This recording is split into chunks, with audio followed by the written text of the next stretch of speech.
आज की क्लास में हम लोग सदिशों के गुणनफल के बारे में चर्चा करेंगे। सबसे पहले हेडिंग डालना है सभी को, दो सदिशों का गुणनफल, जिसको हम इंग्लिश में कहते हैं product of two vectors. Product of two vectors. तो जो प्रोडक्ट हम लोग पढ़ते हैं, गुणनफल जो पढ़ते हैं सदिश का, ये बेसिकली दो प्रकार के होते हैं। जो हम लोग प्रोडक्ट या गुणनफल का बात करते हैं तो ये बेसिकली दो प्रकार के होते हैं। और इस बात को ध्यान दें कि एक ही साथ हम दोनों यहाँ पर बताने वाले हैं और एक ही साथ में दोनों को दोनों क्लियर हो जाने वाला है। तो हम लोग यहाँ पे चर्चा करेंगे। सबसे पहले एक लाइन ड्रॉ कर लेते हैं।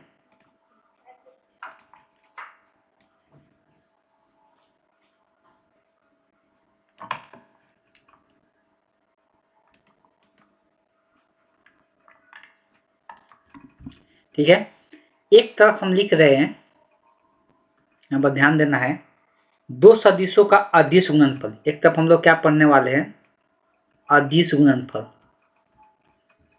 अदिश गुणनफल ऐसे ही कॉपी में भी सभी को नोट बनाना है, जिसको हिंदी में हम लोग कहते हैं, इंग्लिश में कहते हैं स्कलर, या इसको और भी नाम से जानते हैं डॉट। स्कलर बोले या डॉट प्रोडक्ट के नाम से जानते हैं, डॉट प्रोडक्ट। दूसरा होता है सदिश गुणनफल। दूसरा होता है सदिश गुणनफल। इसके बारे में पहले भी आप लोग जरूर जानते होंगे, 11वीं क्लास में ही बताया गया था। जिसको इंग्लिश में हम लोग जानते हैं, इसको हम लोग कहते हैं, इसको भी दो नाम से जानते हैं, या तो इसको हम लोग वेक्टर प्रोडक्ट कहते हैं, या इसको क्रॉस प्रोडक्ट के नाम से जानते हैं, या इसको क्रॉस प्रोडक्ट के नाम से हम लोग जानते हैं। ठीक, एक ही साथ हम लोग दोनों का चर्चा करने वाले हैं, सदिश गुना अदिश गुणनफल का भी और सदिश। इस शब्द में भी लगा हुआ है अदिश, लेकिन अदिश किसका, दो सदिशों का। दो सदिशों का जब गुणा करने के बाद वो अदिश बन जाए, उसको हम लोग अदिश गुणनफल कहते हैं। और यहाँ पर गुणा करने के बाद भी क्या रहता है, सदिश रहता है, तो इसको हम लोग क्या कहते हैं, सदिश गुणनफल के नाम से जानते हैं। दोनों में प्रोसेस सेम ही होगा, सेम ही चीज माना जाएगा। हम लोग ये दोनों को दोनों हेडिंग के ही रूप में ही रहेगा, और दोनों में साथ साथ ही हम लोग पढ़ेंगे जो समझ में आ जाए। सबसे पहले इसमें मान लेना है,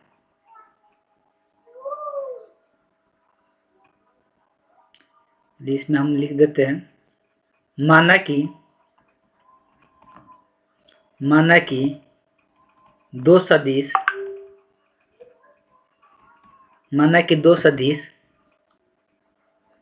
ए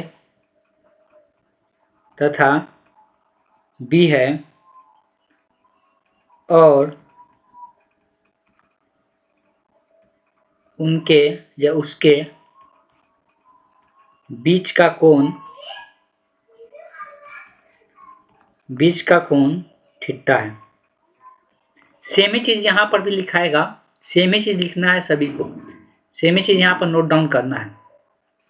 ठीक है, तब इसके नीचे लिखना है, तो सदिश ए तथा बी का सदिश गुणनफल, और इसमें लिखना है, तो सेम चीज लिखने के बाद, तो सदिश ए तथा बी का, यहाँ पे अदिश लिखना था, अदिश यहाँ पे लिखना है ए और बी का सदिश गुणनफल। सदिश गुणनफल हो गया। दोनों को समझते हैं कि दोनों सदिश और अदिश गुणनफल क्या होता है। हम इसमें भी दो सदिश ले रहे हैं, एक सदिश ए है, और ये दोनों के बीच का कोण का मतलब क्या होता है, जब दोनों का प्रारंभिक बिंदु समान है तभी जाकर दोनों के बीच का जो कोण होता है उसको हम लोग बोलते हैं सदिश ए और बी के बीच का क्या है, ये कोण है। तो यहाँ पर भी सदिश ए और बी के बीच के कोण है थीटा, और यहाँ पर भी सेम ही रहेगा डायग्राम। यहाँ पर भी सदिश बी है और सदिश ए है, जिसके बीच का कोण यहाँ पर थीटा है। अब ए डॉट बी को हम लोग कैसे दर्शाते हैं, सदिश ए और बी का डॉट बोले या अदिश गुणनफल बोले, तो इसको हम लोग दर्शाते हैं, ए डॉट का साइन देते हैं, इसलिए इंग्लिश में इसको डॉट बोला जाता है, ए डॉट बी। और इसका जो मान होता है ए डॉट बी का, वो होता है ए का परिमाण इंटू बी का परिमाण इंटू कॉस थीटा। तो ये ए डॉट बी निकालने का तरीका हुआ, ठीक है, ये ए डॉट बी का फॉर्मूला हो गया।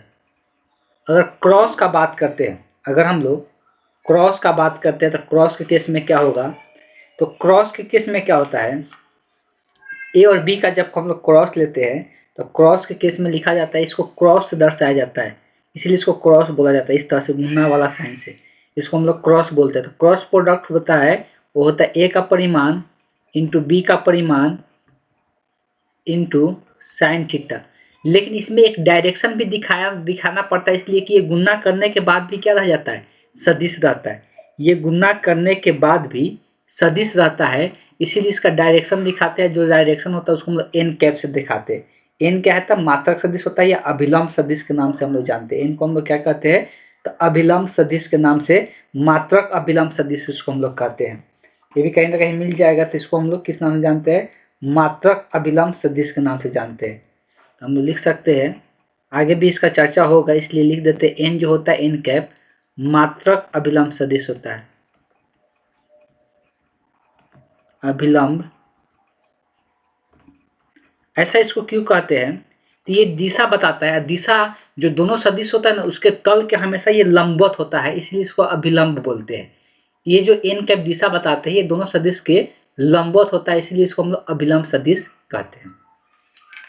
अब इसका डायरेक्शन कैसे निकाला जाता है, अगर ए क्रॉस बी का हम लोग डायरेक्शन का बात करें, इसमें कोई डायरेक्शन नहीं होता है, इसलिए कि इसमें कोई, ये तो अदिश बन गया, तो इसमें अदिश बनने के बाद डॉट वाला में कोई डायरेक्शन नहीं होता है। लेकिन ये डायरेक्शन एन कैप जो होगा, ये दो दिशा में हो सकता है। जैसे मान ले कि ए जो है, ए और बी इस तल पे है, तो इसका जो अदिश गुणनफल होगा, इसका जो सदिश गुणनफल होगा, वो हमेशा इसके लंबवत होगा। या तो ये जो तल है, तल के से दूर होगा, या तल के उस ओर होगा, मतलब तल के पीछे की ओर होगा या तल के आगे की ओर होगा। तो ये कैसे जानते हैं, यहाँ पर ध्यान देना, डायरेक्शन जानने के लिए हम लोग क्या करते हैं, बेसिकली डायरेक्शन जानने के लिए हम लोग क्या करते हैं, तो जो ए क्रॉस बी है, पहले क्या लिखा हुआ है, ए लिखा हुआ है, बाद में बी लिखा हुआ है। तो ए क्रॉस बी का मतलब है कि ए को पकड़ना है और घुमाना है किधर, बी की ओर। कहने का मतलब ए वाला वेक्टर को ऐसे पकड़ना है और किस ओर घुमाना है, बी की ओर घुमाना है। जब ए को पकड़ के बी की ओर घुमाएंगे, तो ये स्क्रू की तरफ सोच लेना है कि ए को बी की ओर घुमाएंगे तो स्क्रू जो है वो खुलेगा कि कसेगा। अगर ए को बी की ओर घुमाएंगे तो वो खुलेगा कि कसेगा, खुलेगा मतलब बाहर की ओर होगा। तो इसका जो डायरेक्शन होगा किधर होगा, बाहर की ओर होगा। अब बाहर के डायरेक्शन को हम लोग डॉट से दर्शाते हैं, ये हम लोग फिजिक्स में पढ़े थे। और अंदर की ओर जो डायरेक्शन होता है उसको हम लोग क्रॉस से दर्शाते हैं, ठीक। अंदर की ओर जो डायरेक्शन होता है उसको हम लोग क्रॉस से दर्शाते हैं, और जो बाहर की ओर डायरेक्शन होता है उसको हम लोग डॉट से दर्शाते हैं। क्लियर है। अब दूसरा तरीका क्या है कि जो ये ए सदिश है ना, इस वाले सदिश को राइट हैंड यूज करना है। कौन सा है, राइट हैंड। सभी को अपना हाथ का यूज करेंगे, राइट हैंड यूज करना है। जो सदिश ए दिख रहा है, इस सदिश ए के डायरेक्शन में हम लोग को चारों उंगली को लेके जाना है। जो हमारे हाथ के चारों उंगली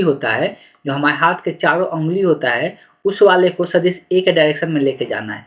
और चारों उंगली को फिर क्या करना है, बी की ओर घुमाना है। चारों उंगली को क्या करना है, ए की ओर लेके जाना है। राइट हैंड यूज करना है। राइट हैंड के जो चारों उंगली होगा उसको ए की ओर लेके जाना है और उसको बी की ओर घुमाना है। किधर घुमाना है, बी की ओर। तो औंठा मेरा बाहर की ओर आएगा कि अंदर की ओर जाएगा, तो ऑब्वियस है कि औंठा मेरा बाहर की ओर आएगा। इसीलिए इसका जो ए क्रॉस बी का जो दिशा होगा किधर होगा, बाहर की ओर होगा। ए क्रॉस बी का दिशा किधर होगा, बाहर की ओर होगा। तो ऐसे ही हम लोग अभिलंब सदिश का ऐसे ही हम लोग सदिश गुणनफल का दिशा निकालते हैं। इस बात को ध्यान में रखना है, ठीक है। अब अगर हम लोग बात करते हैं, कुछ केस बनता है, और केस क्या बनता है थोड़ा सा सभी को ध्यान में रखेगा, और हम यहाँ पर दिखाना चाहेंगे क्या केस बनता है। अब सब में डॉट कर करके अब हम लोग लिखना शुरू करेंगे। पहला केस बनता है, क्या बनेगा, यदि यदि यदि थीटा बराबर 0 डिग्री हो, 0 हो तो ए डॉट बी का मान क्या होगा, तो ए डॉट बी का मान क्या होगा, तो ए अदिश गुणनफल क्या होगा ए और बी का, तो ए डॉट बी और थीटा यहाँ पर 0 डिग्री कर देते हैं तो यहाँ पर cos 0 और cos 0 का मान कितना होता है 1 होता है, तो ए डॉट बी निकल के क्या आएगा, ए डॉट बी निकल के ए का परिमाण इंटू बी के परिमाण के क्या हो जाएगा बराबर हो जाएगा, ए का परिमाण बी के परिमाण के बराबर हो जाएगा। तो ये याद रखना है जब थीटा क्या होता है 0 डिग्री होता है तब। सेम केस अगर इधर देखेंगे, सेम केस अगर हम इधर देखेंगे कि यदि यहाँ पर थीटा बराबर 0 डिग्री कर देते हैं, 0 डिग्री हो, तो क्रॉस वाला केस में क्या हो जाता है, तो ए क्रॉस बी का मान क्या देखने को मिलेगा, तो ए का परिमाण इंटू बी का परिमाण इंटू, अच्छे इससे पहले इसमें एक थोड़ा सा चीजें बताना भूल गए हैं तो लिख भी देते हैं, तब इसको लिखते हैं। मैं एक चीज भूल रहे, एक चीज क्या है, तो ये था कि अगर हम ए क्रॉस बी के परिमाण के बात करेंगे, सिर्फ ए क्रॉस बी के परिमाण का बात करेंगे, तब यहाँ पर क्या आएगा, जब इसका परिमाण हम लेंगे, ये पहले से ही परिमाण है sine theta into N cap. अगर बात करते हैं एन कैप, तो यहाँ पर परिमाण जब लेते हैं तो सबका अलग अलग परिमाण ले सकते हैं, सबका क्या कर सकते हैं अलग अलग, तो ए का परिमाण तो ए ही रहेगा, बी के परिमाण बी ही रहेगा, साइन थीटा का परिमाण साइन थीटा ही रहेगा, और एन कैप का परिमाण, तो एन कैप का परिमाण अगर इसका एन कैप का जो मात्रक सदिश होता है उसका परिमाण कितना होता है 1 होता है। इस तरह से बोल सकते हैं हम लोग कि जो ए क्रॉस बी है, जो ए क्रॉस बी है उसका परिमाण अगर बात करेंगे तो कितना होगा, ए का परिमाण बी का परिमाण इंटू साइन थीटा हो जाएगा। ये ए क्रॉस बी का परिमाण का फॉर्मूला हो गया, ठीक है। अब आते हैं इस पॉइंट पे, जब यहाँ पे हम थीटा का मान 0 करेंगे तब क्या होगा, यदि थीटा बराबर 0 डिग्री हो तो क्रॉस में क्या देखने को मिलेगा, तो क्रॉस में ए क्रॉस बी का जो मान होगा, ए क्रॉस बी का जो मान होगा, थीटा का मान 0 डिग्री का मतलब क्या है, ए और बी एक दूसरे क्या हो जाएगा समांतर हो जाएगा। थीटा का मान 0 डिग्री का मतलब क्या है, ए और बी समांतर हो जाएगा। ए और बी इस बात को समझ रहे हैं ना, दो सदिश के बीच का एंगल थीटा कब होगा, जब दोनों को दोनों समांतर होगा तब। तो ए क्रॉस बी का जो मान होगा, तो ए का परिमाण इंटू बी का परिमाण इंटू साइन थीटा, तो साइन थीटा का मान कितना रखना है 0 डिग्री रखना है इंटू एन के, 0 डिग्री रखने पर ये पूरा को 0, साइन 0 क्या होता है 0 होता है, तो ए क्रॉस बी का जो मान होगा उसका मान क्या हो जाएगा 0 हो जाएगा, या इसका परिमाण अगर लिखते हैं तो परिमाण भी 0 ही आएगा, ठीक है। तो इस केस में 0 हो जाएगा। दूसरा यहाँ पर बात करते हैं, यदि 3 केस हम लोग लेकर दिखाएंगे, थीटा का मान π/2 है, π/2 का मतलब क्या होता है 90 डिग्री, मतलब ए और बी के बीच का कोण कितना होगा 90 डिग्री होगा। तो अगर ए और बी के बीच का कोण 90 डिग्री होगा तो ए डॉट बी का मान कितना होगा, तो ए का परिमाण इंटू बी का परिमाण इंटू cos π/2, cos π/2 मतलब cos 90, और cos 90 का जो मान होता है वो कितना होता है 0 होता है, तो ये पूरा को 0 कर देगा। तो ये 90 डिग्री पर डॉट 0 होता है और ये 0 डिग्री पर क्रॉस क्या होता है 0 होता है। अगर इसमें 90 डिग्री लेते हैं, यदि थीटा बराबर π/2 हो तो ए क्रॉस बी का मान, ए क्रॉस बी का मान क्या हो जाएगा, ए का परिमाण इंटू बी का परिमाण, और यहाँ पर साइन कितना हो जाएगा 90 डिग्री, साइन 90 डिग्री का मान कितना होता है, तो साइन 90 डिग्री का मान 1 होता है, तो ए क्रॉस बी का मान इसमें क्या निकल के आएगा, तो ए क्रॉस बी का मान निकल के आएगा ए का परिमाण इंटू बी का परिमाण, साइन 90 डिग्री 1 हो गया तो यहाँ पर एन कैप हो गया। ये ए क्रॉस बी का मान देखने को मिलता है जब थीटा का मान क्या होता है 90 डिग्री होता है तब। तीसरा पॉइंट आएगा, तीसरा केस बनेगा, तीसरा केस क्या बनेगा कि जब थीटा का मान पाई रहे मतलब 180 डिग्री, इसलिए तीनों केस पूछा जाता है। यदि थीटा बराबर पाई हो तो a डॉट बी का मान क्या हो जाएगा? यहाँ से a का परिमाण इंटू बी का परिमाण इंटू कॉस पाई मतलब 180 डिग्री, और 180 डिग्री का मान का बात करेंगे तो कितना होता है? तो 180 डिग्री का मान जो होता है वो -1 होता है। तो यहाँ पर क्या हो जाएगा? माइनस ए का परिमाण इंटू बी के परिमाण के। थीटा 90 डिग्री का मतलब क्या है? ए और बी के बीच का कोण ये बताया जा रहा है कि 180 डिग्री है। इसमें अगर देखेंगे दोनों को साथ में इसलिए बता रहे हैं कि दोनों साथ में याद हो जाए पूरा। अलग अलग बताने से एक भूल जाते हैं तो दूसरा पढ़ाना शुरू करते हैं तब तक, ठीक, इसलिए साथ में बताया जा रहा था। ए क्रॉस बी बराबर ए का परिमाण इंटू बी का परिमाण इंटू साइन पाई। और साइन पाई का मान कितना होता है? 0 होता है। 180 डिग्री पर 0 हो जाता है। इसका मतलब ए क्रॉस बी दो चीज़ों पर 0 हो रहा है। एंगल पाई मतलब समांतर जब होगा उस टाइम 0 होगा, समांतर ए और बी जब समांतर होगा उस टाइम 0 होगा, लंबवत होगा तो 0 नहीं होगा। लेकिन ए डॉट बी 0 कब होता है? जब एक दूसरे को लंबवत होता है तब 0 होता है, समांतर होता है तो 0 नहीं होता है। बस यही बात ध्यान में रखना है। अब इसी सब केस को देखते हुए अगर सेम सदिश का डॉट निकाला जाए तब क्या होगा? यही सब बात को ध्यान में रखते हुए अगर सेम सदिश का डॉट निकाला जाए, इसका मतलब यहाँ पर एक और पहले रिजल्ट आता है कि ए डॉट बी जब 0 है, इसका मतलब क्या है? इसका मतलब ये इम्प्लाई कर रहा है, या ये दोनों तो आपसे तीर का निशान दे देते हैं, इसका मतलब ये बता रहा है कि ए सदिश लंबवत है बी सदिश के, या जब ए और बी एक दूसरे को लंबवत है तो ए डॉट बी का मान क्या होगा? 0 होगा। सब इंपॉर्टेंट पॉइंट है, सभी को याद रखना है। इसमें क्या होता है कि अगर ए क्रॉस बी का मान 0 है तो ये क्या इम्प्लाई करता है? ये इम्प्लाई कर रहा है, क्या कर रहा है? ये क्या बताने की कोशिश कर रहा है कि ए क्रॉस बी का मान 0 है। तो ये कब होता है? जब ए, ये समांतर का साइन होता है, जब समांतर होता है बी के। तो जब ए और बी समांतर होगा तो क्रॉस 0 होगा, और जब ए और बी लंबवत होगा तो डॉट क्या होगा? 0 होगा। ये दोनों बातें ध्यान में सभी को रखना है, ठीक। ये सारे पॉइंट याद करने वाला है, इस बात को ध्यान से सबको समझने की कोशिश करना है। अगला जो पॉइंट होगा ये होगा अगर समान सदिश का डॉट करते हैं, समान सदिश का डॉट करते हैं तो समान सदिश का मतलब क्या हुआ है कि दोनों के बीच का कोण कितना? 0 डिग्री। दोनों के बीच का कोण कितना? 0 डिग्री। तो ए का परिमाण इंटू क्या होगा? फिर ए का ही परिमाण होगा, और कॉस क्या हो जाएगा? जब दोनों समान सदिश है दोनों के बीच का एंगल कितना हो जाएगा? 0 डिग्री हो जाएगा, तो कॉस 0 हो जाएगा। तो क्या देखने को मिलेगा कि समान सदिश का डॉट, ये तो 0 हो जाएगा, 0 का मान 1 होता है, तो ए सदिश ए का क्या परिमाण के स्क्वायर के बराबर हो जाएगा। जब समान सदिश का डॉट करते हैं तो उसके परिमाण के स्क्वायर के क्या हो जाते हैं? बराबर हो जाते हैं। इसके परिमाण के स्क्वायर के बराबर हो जाते हैं। अगर क्रॉस का देखते हैं, अगर समान सदिश का क्रॉस करते हैं तो दोनों के बीच का एंगल का मतलब क्या है? 0 या पाई हो सकता है। दोनों के एंगल बीच क्या हो सकता है? 0 या पाई। तो ए का परिमाण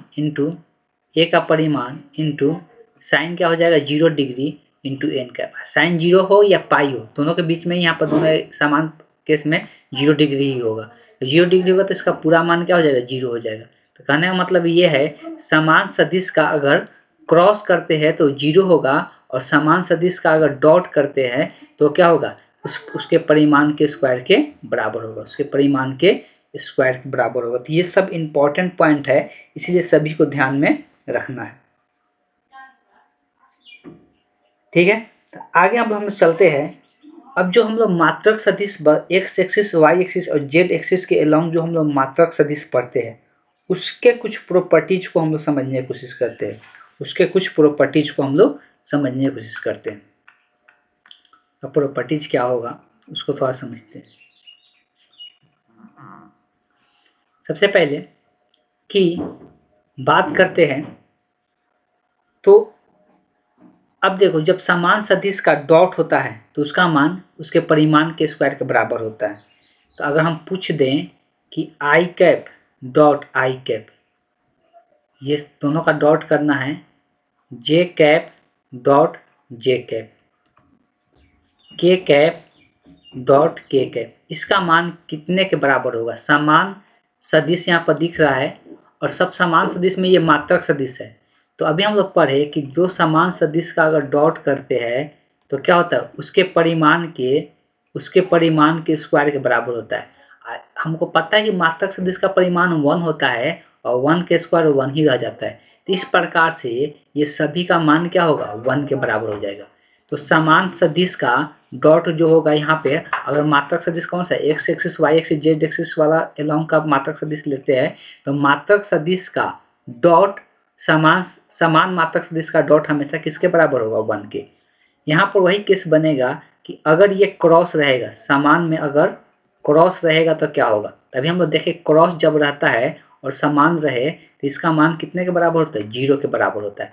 और ये बहुत इंपॉर्टेंट पॉइंट है, इसमें हर एक साल क्वेश्चन पूछा जाता है। वीवीआई इंपॉर्टेंट मार्क्स लगा सकते हैं, डबल या ट्रिपल स्टार भी लगा सकते हैं इसके ऊपर, हर एक साल क्वेश्चन पूछा जाता है। तो ये तो रहा समान का। अगर असमान रहे तो उस केस में क्या होगा, ये तो समान रहा, जैसे कि आई के साथ जे रहे, आई के साथ जे रहे, डॉट का भी दिखा रहे, और जे के साथ डॉट के रहे, या के के साथ डॉट आई रहे, या उसका उल्टा भी लिख सकते हैं, उल्टा मान है तो उल्टा भी हम लोग दर्शा सकते हैं। तो ऐसा देखने को मिलता है, या उसका उल्टा का मतलब है कि जे डॉट आई रहे, सब बराबर होगा, ठीक, के डॉट जे रहे बराबर आई डॉट के रहे। तो सभी का अगर अल्टरनेट में डॉट किया जाए, कोई समान नहीं रहेगा, तो अब ये सभी बताया कि ये सब आई जे क्या होता है, एक दूसरे के लंबवत होता है ना। जब एक्सिस पर ड्रॉ करते हैं तो आई जे के एक दूसरे के क्या होते हैं, लंबवत होते हैं, इसीलिए सबका मान क्या होगा, 0 के बराबर होगा। इसीलिए ये सबका जो मान होगा वो क्या होगा, 0 के बराबर होगा। ये चीज़ ध्यान में रखना है कि ये एक बार लाइन से सभी को लिख लेना है कि ये सबका डॉट क्या होगा, 0 के बराबर होगा। इसलिए जब लंबवत होता है तो लंबवत केस में यहाँ पर ऊपर में अभी हम दिखा दिए कि ए डॉट बी 0 कब होता है, जब लंबवत होता है या लंबवत होता है तो ए डॉट बी क्या होता है, 0 होता है। तो आई के साथ जे या जे के साथ के या के साथ आई एक दूसरे क्या होते हैं, लंबवत होते हैं, इसीलिए सबका डॉट क्या होगा, 0 के बराबर होगा। अब लेकिन जब लंबवत रहते हैं तो क्रॉस 0 नहीं होता है, जब लंबवत रहते हैं तो क्रॉस 0 नहीं रहता है, इस बात को ध्यान में रखना है। जब लंबवत होता है तो क्रॉस 0 नहीं होता है। तो अगर बात करते हैं आई के साथ जे का क्रॉस क्या होगा ये बताना है, उसी प्रकार से जे का क्रॉस के साथ क्या होगा बताना है, उसी प्रकार से के का क्रॉस आई के साथ क्या होगा बताना है, उसी प्रकार से। अब इसका उल्टा शुरू हो जाए, उल्टा शुरू का मतलब क्या है कि अब यहाँ से जे क्रॉस आई का क्या होगा, और इसको नीचे लिखते हैं, ये हो गया एक लाइन का। उसी प्रकार से बताना है कि उल्टा जे क्रॉस आई का क्या होगा, फिर के क्रॉस जे का क्या होगा, फिर आई क्रॉस के का क्या होगा, क्रॉस प्रोडक्ट। अब देखो ऑब्वियस है कि लंबवत है, अब ये दोनों का लंबवत कौन होता है, आई होता है। आई और जे का लंबवत कौन होता है, के होता है। जे और के का लंबवत कौन होगा, आई होगा। तो अब यहाँ पे ये तो समझ में आ रहा है कि आई और जे का लंबवत के आएगा, जे और के का लंबवत कौन आएगा, आई आएगा, और के और आई का लंबवत क्या आएगा, जे आएगा।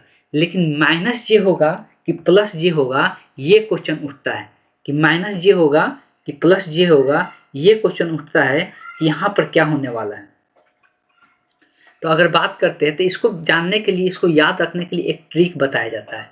ऐसे सर्कल ड्रॉ कर ले, ठीक है। सर्कल में क्या करे, ये एक एंटी क्लॉकवाइज डायरेक्शन में ऐसे घुमा ले, और यहाँ पे आई लिख दे लाइन से, फिर जे लिख दे, और फिर के लिख दे। तो देखो अगर आई से जे जा रहे हैं, आई से जे जा रहे हैं तो प्लस में क्या लिखाएगा, जे से के जा रहे हैं इसलिए डायरेक्शन इसी ओर है ना, तो प्लस में आई लिखाएगा, और के से आई जा रहे हैं तो प्लस में जे लिखाएगा। लेकिन अगर इसमें का उल्टा है, जो इसमें डायरेक्शन दिए है, अगर इसका उल्टा मूव कर रहे तो माइनस लिखाएगा। जैसे जे से अगर आई जा रहे हैं तो उल्टा जा रहे हैं, इस डायरेक्शन के क्या है, उल्टा जा रहे हैं, तो माइनस के लिखाएगा, ठीक। और अगर के से जे का जा रहे थे, ये भी यहाँ पर उल्टा जा रहे हैं, तो यहाँ पर माइनस आई लिखा है, तो उल्टा जाएंगे तो माइनस लग जाएगा, सीधा जाएंगे तो ये तीनों सीधा जाते हैं, इसलिए इसका सबका मान कितना होगा, ये क्या बन जाएगा, के बन जाएगा, के कैप। इसमें क्या नहीं है, आई है तो आई कैप हो जाएगा, और इसमें क्या नहीं है, जे नहीं है तो ये जे कैप हो जाएगा। लेकिन ये सब उल्टा जा रहे हैं, इसमें जे से आई जा रहे हैं, जे से आई जा रहे हैं तो उल्टा जा रहे हैं, तो माइनस के आ जाएगा, माइनस के। और यहाँ से के से जे जा रहे हैं तो यहाँ भी उल्टा जा रहे हैं, तो माइनस आई आ जाएगा। और यहाँ पर भी आई से के जो जा रहे हैं उल्टा जा रहे हैं, यहाँ पर माइनस जे बन जाएगा। तो इस तरह से जब उल्टा जाएंगे तो माइनस लग जाएगा। बस इसी डायरेक्शन को ध्यान में रखना है, डायरेक्शन बताने का ये तरीका है। अब हम लोग बात कर लेते हैं एंगल के बारे में। एंगल का मतलब क्या है, अभी हम लोग पढ़े ऊपर में ही कि डॉट में क्या होता है, तो डॉट में हम लोग पढ़े कि ए डॉट बी बराबर, ए डॉट बी बराबर ए का परिमाण इंटू बी का परिमाण इंटू कॉस थीटा। कोई बोलेगा थीटा का मान निकाल के दिखाओ, तो यहाँ से कॉस थीटा का मान अगर निकालते हैं तो ये दोनों गुना में है, तो कॉस थीटा बराबर क्या आ जाएगा, A dot B divided by A का परिमाण इंटू बी का परिमाण। ठीक है, तो इस तरह से कॉस थीटा का मान बता सकते हैं। थीटा का मान बताना है तो उधर कॉस इनवर्स बन जाएगा, तो वैसे भी लिख सकते हैं थीटा बराबर कॉस इनवर्स, इधर कॉस है तो इधर इनवर्स लग जाता है, सभी को पता होना चाहिए। तो ए डॉट बी हो जाएगा A dot B divided by A का परिमाण इंटू बी का परिमाण। तो इस तरह से दर्शा सकते हैं। तो ये दोनों फार्मूला ध्यान में रख सकते हैं, इसी का यूज किया जाता है खास। ये तो इनवर्स में कभी कभी दे देता है, अदरवाइज ऊपर वाला ही यूज किया जाएगा फार्मूला। तो इसमें हम लोग बात करेंगे, इसमें भी थीटा का मान निकालना चाहते हैं तो इसमें ए क्रॉस बी का परिमाण लेंगे, इसलिए दिशा के साथ नहीं निकाल सकते। इसको हम लोग देखे थे क्या आता है, ए का परिमाण इंटू बी का परिमाण इंटू साइन थीटा। इसमें एन कैप नहीं आता, इसलिए उसका जब परिमाण निकालते तो उसका मान 1 हो जाता है। तो यहाँ से अगर साइन थीटा का बात करते तो साइन थीटा का मान क्या निकल के आएगा, ए क्रॉस बी के परिमाण डिवाइडेड बाई ए का परिमाण इंटू बी का परिमाण। तो इस तरह से ये यहाँ से कॉस थीटा निकाल, साइन थीटा निकाल सकते हैं। इसको भी इन्वर्स में हम लोग लिख सकते हैं, sine inverse A cross B divided by A का परिमाण इंटू बी का परिमाण। तो इस तरह से हम लोग निकाल सकते हैं थीटा का मान क्रॉस के रूप में, और वहाँ पर थीटा का मान किसके, डॉट के रूप में दर्शा सकते हैं। ठीक, इस बात को ध्यान में रखना है। कुछ और भी प्रॉपर्टीज पर हम लोग चर्चा करेंगे, ये सब के सब प्रॉपर्टीज ही समझ सकते हैं कि ये प्रॉपर्टीज है। अब हम लोग बात कर लेते हैं कि डॉट और क्रॉस किस प्रकार से करें। अच्छा, उसके बारे में थोड़ा सा और बाद में बात करेंगे, पहले कुछ और प्रॉपर्टीज का चर्चा कर लेते हैं डॉट का। ये सारे इंपॉर्टेंट पॉइंट है क्रॉस और डॉट से, ये पूरा आज कंप्लीट ही करेंगे सारा प्रॉपर्टी, तभी जाके आज का क्लास एंड होगा। अगले क्लास में इससे रिलेटेड क्वेश्चन बताया जाएगा। सबसे पहले इसमें आते हैं, इसमें और क्या है, तो एक होता है कि ए डॉट बी हमेशा बराबर होगा बी डॉट ए का, मतलब उल्टा भी रहेगा तो ये क्या होगा, बराबर होगा। बी के साथ ए का डॉट करे या ए के साथ बी का डॉट करे, दोनों केस में बराबर होगा। इसको हम लोग क्या कहते हैं, क्रम विनिमय कहते हैं। इस ये क्रम विनिमय को फॉलो करता है। ये क्या है, अदिश गुणनफल का क्रम विनिमय, इसको ऐसे भी हम लोग कहते हैं अदिश गुणनफल का क्रम विनिमय।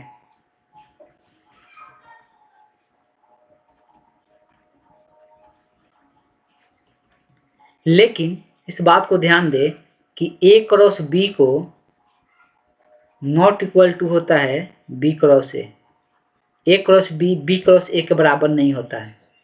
लेकिन यहाँ पर ए क्रॉस बी बराबर हो सकता है बी क्रॉस ए के, सिर्फ आगे में क्या कर दे, माइनस साइन लगा दे, तब आगे में माइनस साइन लगेगा तब। तो ये इंपॉर्टेंट प्रॉपर्टीज है, सभी को ध्यान में रखना है। लेकिन ए डॉट बी बराबर होता है बी डॉट ए के।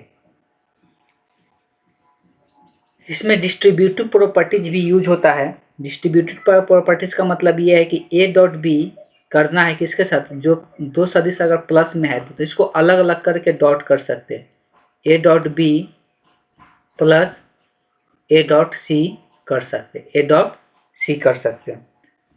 इसमें भी हम लोग डिस्ट्रीब्यूटिव यूज कर सकते हैं, डिस्ट्रीब्यूटिव यूज करने में कोई दिक्कत नहीं है, डिस्ट्रीब्यूटिव यूज कर सकते हैं, मतलब ए क्रॉस बी के साथ क्रॉस करें फिर प्लस में ए क्रॉस सी, लेकिन उल्टा नहीं कर देना है, ए की जगह ए लिखे जाए, ए पहले है तो ए पहले लिखाना चाहिए, अगर वैसा गलती करेंगे तो फिर ये गलत हो जाएगा, इस बात को ध्यान में रखना है।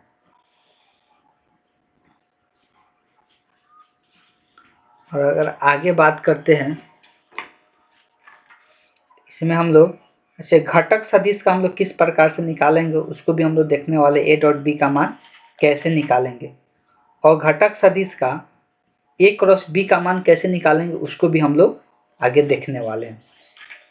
थोड़ा सा प्रॉपर्टीज और हम लोग देखेंगे, कुछ एरिया वगैरह निकालने के लिए किसमें, क्रॉस में। क्रॉस हेल्प करता है त्रिभुज या समांतर चतुर्भुज के क्षेत्रफल निकालने में, ये हेल्प करता है कौन, तो क्रॉस प्रोडक्ट हेल्प करता है, इस बात को ध्यान में रखना है।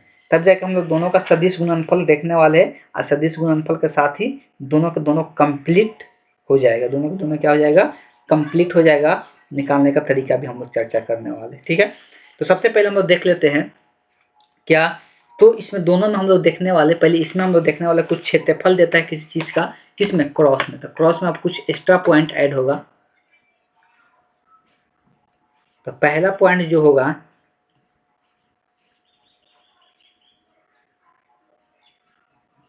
यदि लिखना है, यदि ए तथा सदिश बी त्रिभुज के संलग्न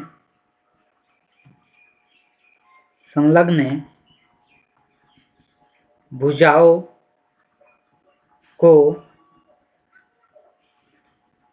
निरूपित करती है, मतलब दिखाती है, निरूपित करती है या करते हैं, तो त्रिभुज का क्षेत्रफल, तो त्रिभुज का क्षेत्रफल क्या होगा, देखो यहाँ पर मान लेते हैं कि एक त्रिभुज बना दिए, यहाँ पर एक सदिश है ए, ये ए सदिश मान लेते हैं, और इधर एक नीचे में ये बी सदिश मान लेते हैं। तो जो ये ए और बी सदिश यहाँ पर दो संलग्न, मतलब एक ही साथ जुड़ा हुआ होना चाहिए। तो दो सदिश ऐसा सदिश दिया हुआ है जो एक ही साथ जुड़ा हुआ है, तो उस सदिश, उस त्रिभुज का क्षेत्रफल हम लोग लिख सकते हैं। ए बी सी अगर त्रिभुज है तो लिख सकते हैं एरिया ऑफ त्रिभुज ए बी सी। इसके लिए डायरेक्ट फार्मूला होता है बराबर 1/2 सदिश ए क्रॉस बी। ए क्रॉस बी का परिमाण को अगर 1/2 से गुना कर दे तो इसका क्षेत्रफल निकल के आ जाता है।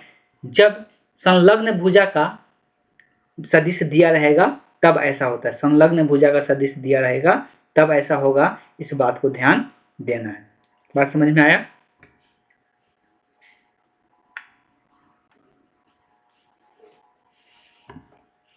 और इसके बीच का अगर कोण भी पता है तो हम लोग ऐसे इसको ऐसे भी लिख सकते हैं, एरिया ऑफ त्रिभुज ए बी सी, ये 1/2 है। ए क्रॉस बी का परिमाण अभी हम लोग देखे थे कैसे निकाल सकते हैं, ए का परिमाण इंटू बी का परिमाण इंटू साइन थीटा, यही आया था ना। तो ऐसे भी हम लोग दर्शा सकते हैं क्षेत्रफल का फॉर्मूला। एक समांतर चतुर्भुज के लिए भी ये क्षेत्रफल देता है, इसमें थोड़ा सा एक्स्ट्रा पॉइंट पहले ही बोले कि थोड़ा बहुत ऐड होगा। लिखना है यदि समांतर चतुर्भुज के लिए, यदि ए तथा बी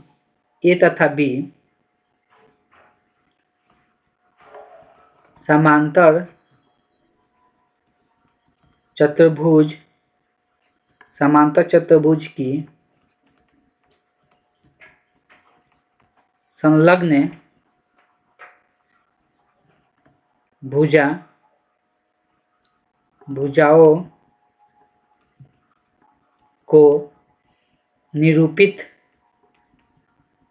भुजाओं को निरूपित करते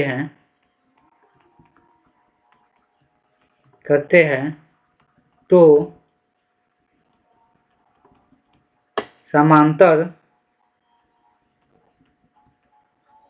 चतुर्भुज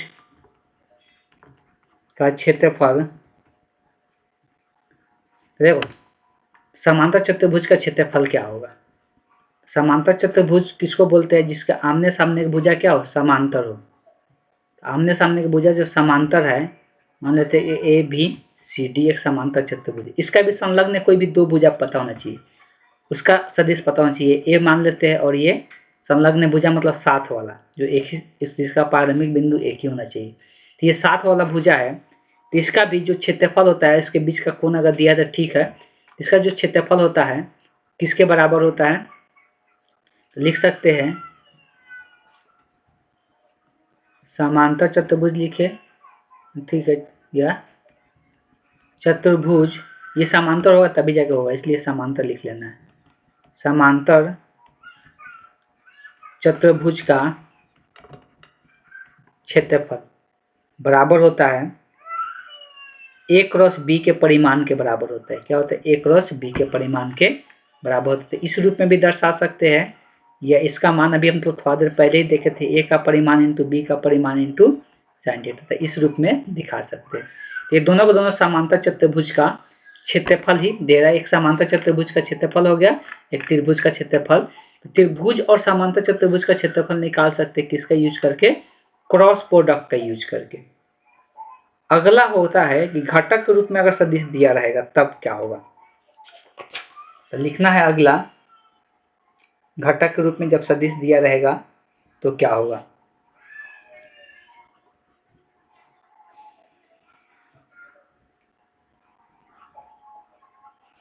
मानक की दो सदिश घटक के रूप में, इसमें भी मान लेना है, माना कि दो सदिश घटक के रूप में, जब घटक के रूप में दिया रहेगा दो सदिश में भी दर्शा देते हैं, सदिश A1 आई कैप, A2 जे कैप, A3 के कैप। दूसरा सदिश है B1 आई कैप, B2 जे कैप, B3 के कैप। सेम इसी प्रकार से यहाँ पर भी घटक के रूप में दिया हुआ रहेगा सदिश A1 A2 A3 के कैप। B दिया रहेगा B1 आई कैप, B2 जे कैप, B3 के कैप। अब जब घटक के रूप में दिया रहता है तो A डॉट बी का मान कैसे निकालते हैं। देखो A डॉट बी का मान निकालने के लिए तरीका तो सेम होता है। अब यहाँ पर थोड़ा सा ध्यान से कोई देख लेगा तो पूरा चीजें लिखने की जरूरत नहीं है। क्या ध्यान से देखना है, पहले ये देखो गुना जैसे नॉर्मल गुना हो तो वैसे ही हो, पहले इसका गुना तीनों के साथ होगा, इसका गुना तीनों के साथ होगा। तो देखो आई वाला के साथ आई का गुना होगा तो आई डॉट आई क्या हो जाता है, 1 हो जाता है। लेकिन आई के साथ जब जे का गुना होगा तो आई डॉट जे क्या होता है, 0 होता है। आई डॉट के क्या होता है, 0 होता है। इसी प्रकार से जब इसका गुना तीनों के साथ होगा तो ये जे और आई आने के कारण ये 0 हो जाएगा, जे और के आने के कारण ये 0 हो जाएगा, तो सिर्फ इसके साथ इसका ही गुना बचेगा। वैसे ही के यहाँ पर इसके साथ जब गुना होगा तीनों का तो ये भी के के साथ आई 0 हो जाएगा, के के साथ जे भी 0 हो जाएगा, के साथ के वाला बचेगा, इसलिए के डॉट के कितना होता है, 1 होता है। जब गुना करते हैं तो ए आई वाला के साथ आई का गुना होता है, जे वाला के साथ जे का, के वाला के साथ, इसलिए बाकी सब क्या हो जाता है, 0 हो जाता है। इस प्रकार से हम लोग बोल सकते हैं कि यहाँ पे जो गुना सिर्फ होगा आई वाला के साथ आई होगा, मतलब ये हो गया A1 B1, आई डॉट 1 हो जाएगा तो 1 में इतना से गुना इतने नहीं रह जाएगा। उसी प्रकार से जे वाला के साथ जे का गुना होगा तो इसमें A2 B2 आ जाएगा। उसी प्रकार से के वाला के साथ के का गुना होगा तो A3 B3 आ जाएगा। तो A डॉट बी जब भी निकालना है और घटक के रूप में दिया हुआ है तो हमेशा आई वाला के साथ आई का गुना, जे वाला के साथ जे का गुना, के वाला के साथ गुना करके क्या कर देना है, जोड़ देना है।